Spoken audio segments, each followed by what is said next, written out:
Hello everybody, this is JD. I'm using a different computer. I don't even know if it's going to upload. I'm having problems with all the others. So, what am I going to talk to you about today? Well, after the election, the Republicans almost got the message. They don't realize they didn't win either.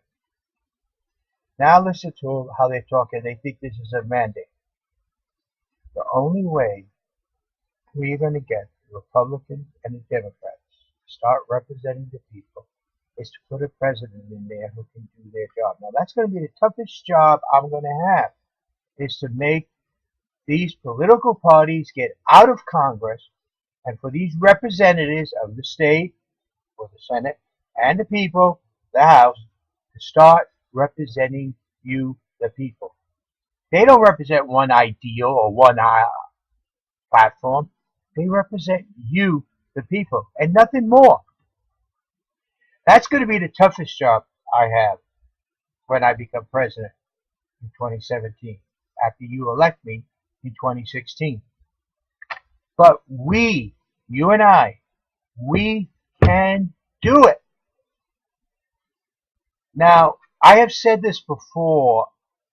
The biggest fear I have right now above everything else is winning the presidential election, because I realize really what the job is.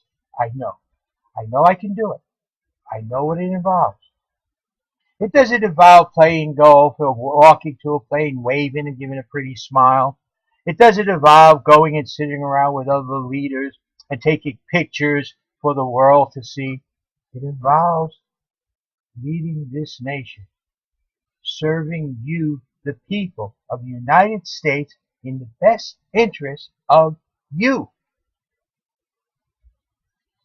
to the utmost of my ability,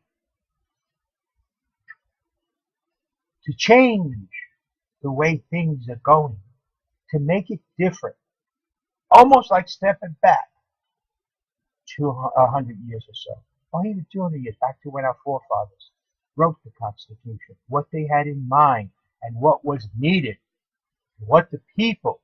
We need a government of the people, by the people, for the people. We don't need a government of Republicans and Democrats. We don't. The people in this nation have expressed themselves. Look at the approval rating of Congress. They don't want it. Obama said on a TV interview, one political party. Well, he's got it now. He's stuck with one political party. He's not going to like it. The truth is, no political parties is the best route to have. They are lobbyists. They go in there and say, these are the party ideals. These are what the party's going to do. No. The people of this nation need to have a Congress that serves the people of this nation, not a political party. But first and foremost, you must have a leader to give an example, to show what serving the people is all about. And Congress will follow. But we, you and I, must stand together. And that's something you and I must do. We must stand together.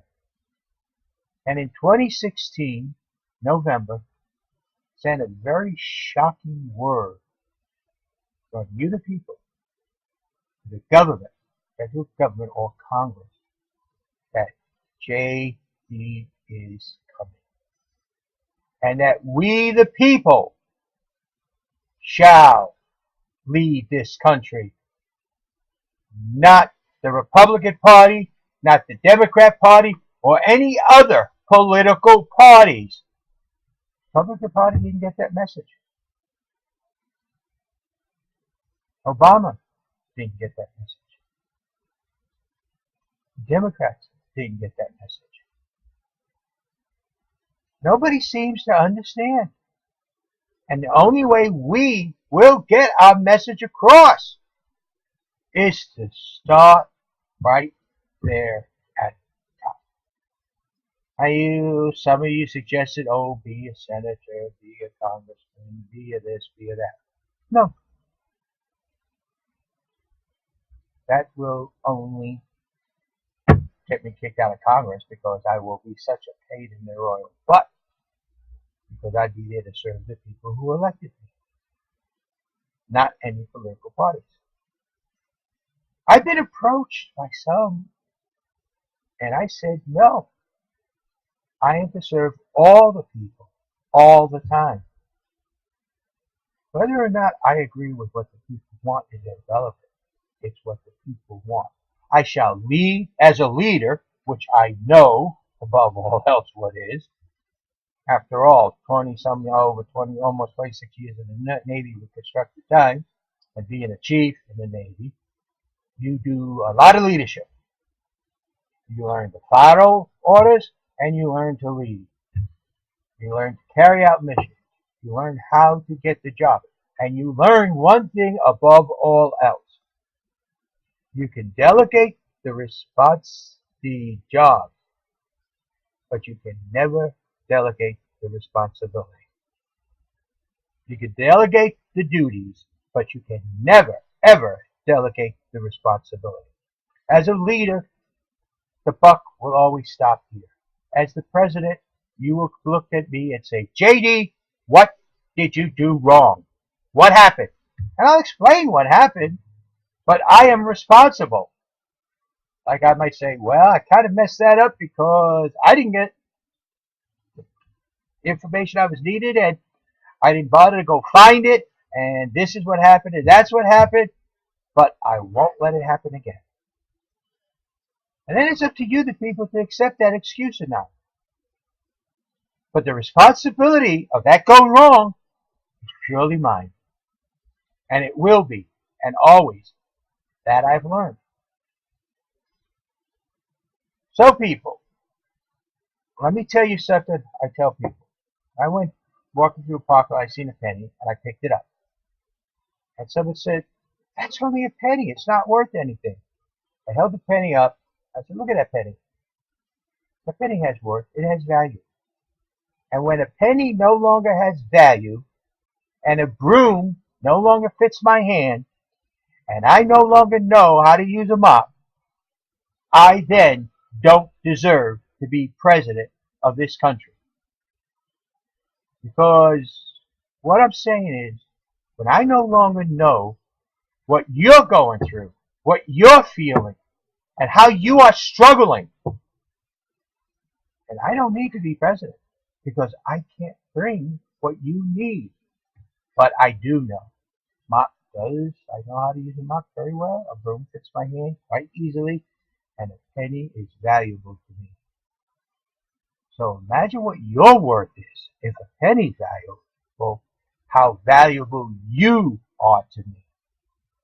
When I say at night I am going to pray at the dinner table and ask God, did I do something to make American citizens, like each and every one of you, just a little bit better, a little bit nicer?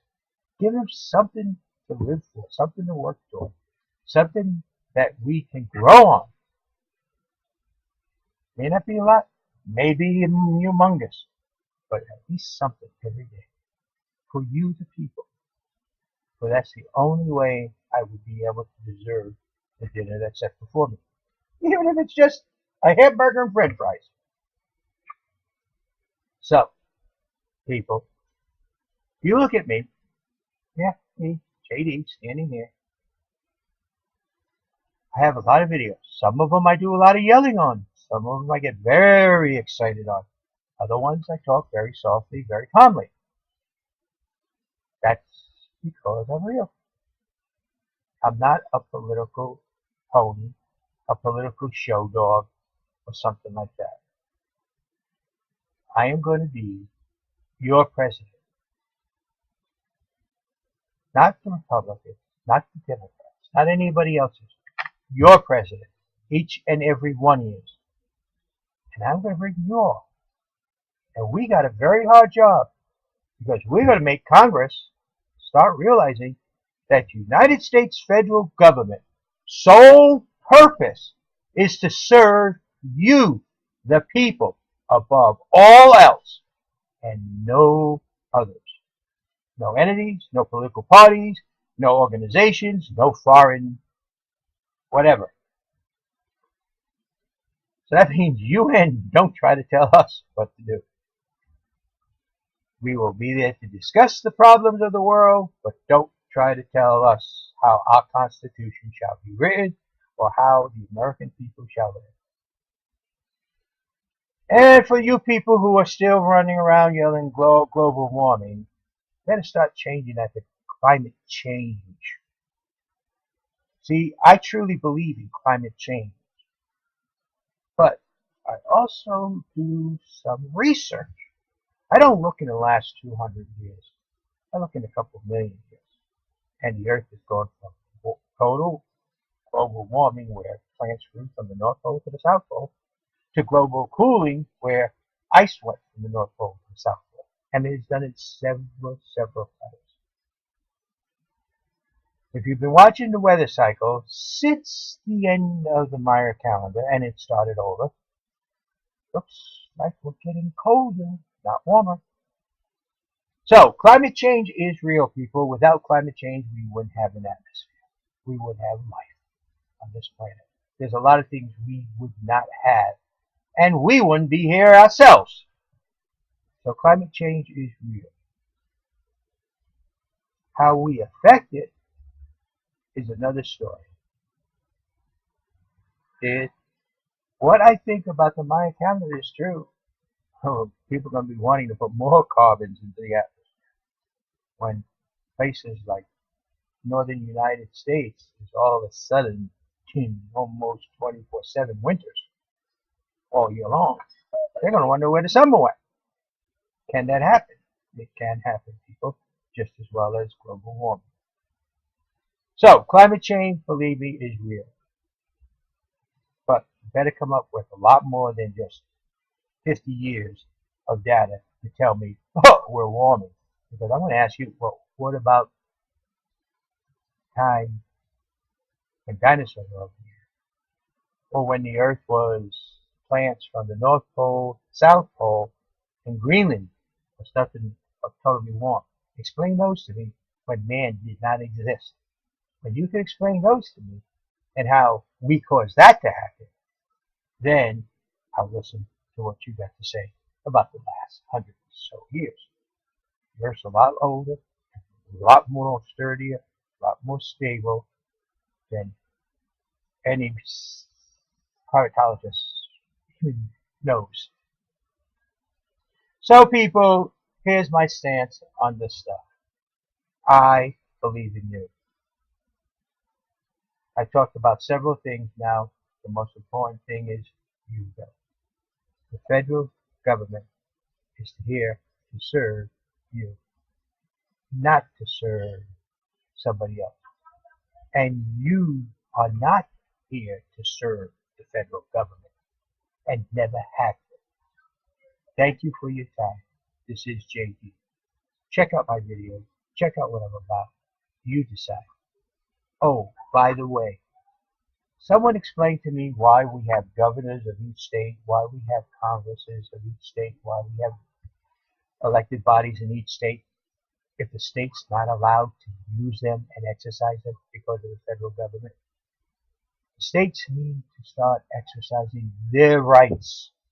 Your state needs to have the authority that you wish for your state to have, not the federal government telling the states how, why, how come, what for. A strong central government, but yet 50 independent states. That's the United States of America, not the Soviet Union. And never shall the United States, as long as I'm a president, be like the Soviet Union. Thank you. This is JD.